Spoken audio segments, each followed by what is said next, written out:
Should you buy property in Prague in 2026?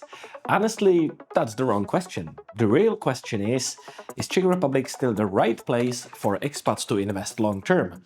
Well, here's the reality. Czech Republic is a very stable country, and if you're deciding where to park hundreds of thousands of euros, stability is exactly what you want. GDP growth is around 2 to 3% annually. Inflation is dropping from 10% back towards 2.5%, and wages are growing at 7 to 8% per year, which means people can actually afford to buy. Unemployment sits at 3.5%, one of the lowest in the EU. And we're still firmly in the EU and Schengen, and that gives you regulatory protection, freedom of movement, and liquid property market. People complain that EU is full of bureaucracy, but bureaucracy usually brings stability. Of course, we cannot take it literally, but I think you know what I mean. Compared to your home country, if you're from the UK, you're dealing still with Brexit and the political instability. If you're American, well, we know what's happening in America in terms of, surprise again, politics. If you're Canadian, you're facing a housing bubble and worse affordability than Prague, and that's something to say. But here's what nobody talks about. Prague property is still genuinely cheap if compared to Western standards. The US government is literally intervening in their own housing market right now because affordability is a global crisis. Czech Republic hasn't hit that point yet, which means you still have opportunity here. Czech government is not directly interfering with housing market. If you want to know what's going to happen, you need to understand what already happened. From 2004 to 2008, prices went up about 100% thanks to EU accession and foreign investments pouring in. Then the 2008 financial crisis hit and Prague property prices dripped 15, not 30 or 40%, like London or New York, just 15. From 2012 to 2020, we saw steady recovery at 5 to 7% annual growth. Then COVID caused a brief dip followed by a surge, and when interest rates spiked in 2022 and 23, the real prices dropped about 10% before stabilizing again. Here is the pattern. Czech property prices doesn't crash like in the UK or US market, and the corrections are shallow at 10 to 15% max, recovering fast within 3 to 5 years. And the long-term trend is always up, or so far has been. This happens because Czech banks are painfully conservative and don't do subprime lending. Czechs don't flip houses for speculations, and the housing shortage is structural since we've been underbuilding I think from 1990s. If you're waiting for a 30% crash, well, you're going to be waiting probably forever.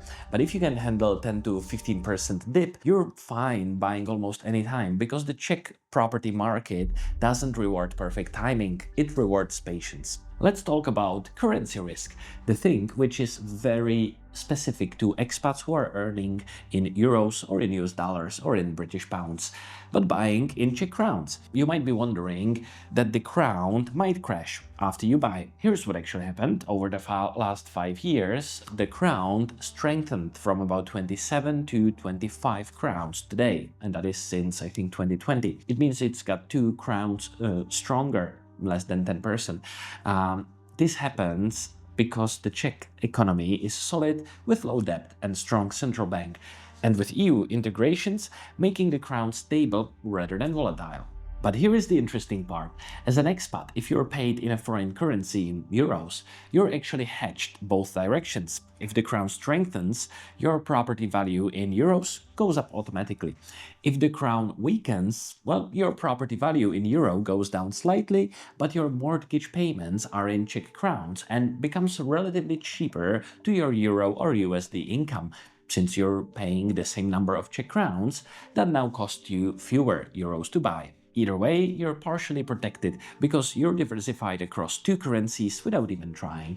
Currency risk is manageable, but not the monster under the bed everyone thinks it is. Now, what if you have to leave the country? Can you actually sell? Well, the short answer is yes, of course, because Prague has liquidity and the good properties in good locations sell very fast. Now, we have to be specific because good locations are not only those central ones, but also those which are on a public transportation, in metro, near nice amenities, parks, and the other areas which are more towards suburbs, or where maybe there is no metro, only buses, or maybe a tram, 1 or 2 lines.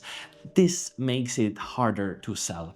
Equally, the price setting. So the more ambitious you're on the price, the longer it will take you to sell. Transaction costs mainly consist of the seller's agent, and this is typically 3 to 5% in Prague. Early mortgage repayments penalties are very low, 0 to 1% max, depending on your bank and remaining years, and the capital gains tax is 0 if you owned the property for more than 10 years. Total transaction costs run around 5 to 7% if you're selling before 10 years of ownership, and I'm factoring in all the possible fees, or 3 to 5% after 10 years. The rule is simple. If you leave in the next 1 to 3 years, then consider maybe renting. Now I'm referring to whether you should buy if you know that you're leaving the country in 1 to 3 years. You might prefer flexibility, but if you're here for at least 5 years or more, buying makes sense because you've got time for the market to work in your favor and time to reduce your capital gains tax burden. Don't forget, if you live in the property for at least 2 years prior to the sale, there is no capital gains tax. And if it is rented, it's up to 10 years. Now, the recent Prague property market did very high increase. We're speaking of more than 10% in 2025, but I'm not expecting it will go like this forever. So the numbers which I'm referring to is assuming healthier property trends and hopefully not again another 10% of increase another year. One thing to keep in mind is also that expats very often don't sell the property even if they move abroad. They keep the investment operational for some time. So if you're moving out and the market is not performing anyhow great, just hold onto the property unless you really need the money and wait it out. Wait out until there is another uptrend, and you should get your investment back, definitely with gains. 2026 price predictions by Robin PM. I would say this year to expect around 7%. Why? Well, 2024 had property price increase 9.9. 2025 was 11.3 in Prague. That's second-hand properties, no developments. Why was last year better than the previous one? Well, we had lower interest rates. The war didn't escalate the way some people would have thought. There are no major employers leaving Czech Republic. I can't see any scandals happening in the Czech politics. Not bigger than usual. Yes, there are, but I mean, it's not anyhow crazy, unpredictable. Now, Czech Republic again is a very stable country.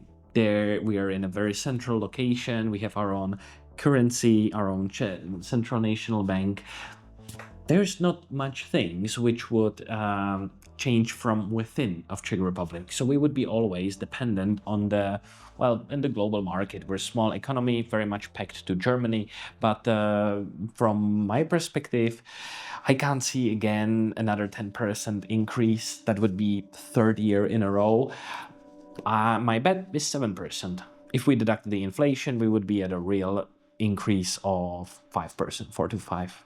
What is interesting about Czech Republic is that some regions very much outperform Prague, specifically Ostrava, my home country, it's a city, country within a country. And the increase of the whole Ostrava region last year was 20%. Why? Well, the development of Czech Republic is happening everywhere, not just Prague. And if the other cities were, let's say, underappreciated before, not depreciated, but they had a very low starting base relative to Prague. Now they're catching up to Prague numbers. Of course, Ostrava will never be as expensive as Prague, but from the beginning, when the cost of Ostrava was, let's say, less than 30% of Prague, now we are less than 50% in Prague, which is more than 50% relative increase compared to Prague. I'm getting myself lost in the numbers, but my point is, Prague is not the fastest growing region in the Czech Republic. All right, let's wrap this up. Czech Republic remains a stable, attractive market for expats where the concerns you have are manageable. Currency risks means you're hedged. exit strategy is doable if you plan for 5+ years. Rental backup provides a solid safety net. It will not break even with higher financing, but you can definitely top it up. And Prague is still a bargain compared to other global markets. 2026 projections show a moderate growth of 6 to 8%, and that's solid, but not anyhow crazy explosive. Stop trying to time the perfect market moment and start asking whether buying makes sense for your life right now. Because if the answer is yes, 2026 is the fine year to buy, and if the answer is no, well, wait until your situation changes, or rather than waiting, maybe just invest in your home country, wherever it feels better for you. The best time was 2012, and the second best time is when it makes sense for your life.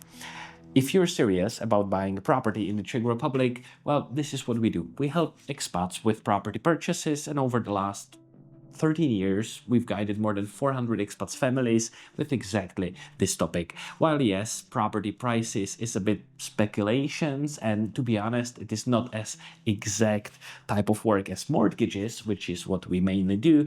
But you see, from the past, we can predict that Prague will continue to keep on increasing, and go Prague, go. However, Ostrava is my safe bet. Myself, I invest most of the money into Ostrava properties because yes, Prague is doing great. Ostrava is doing even better when it comes to appreciation, and it's way cheaper and easier to scale up. My name is Robin, founder of Expats Finance, and see you in the next video.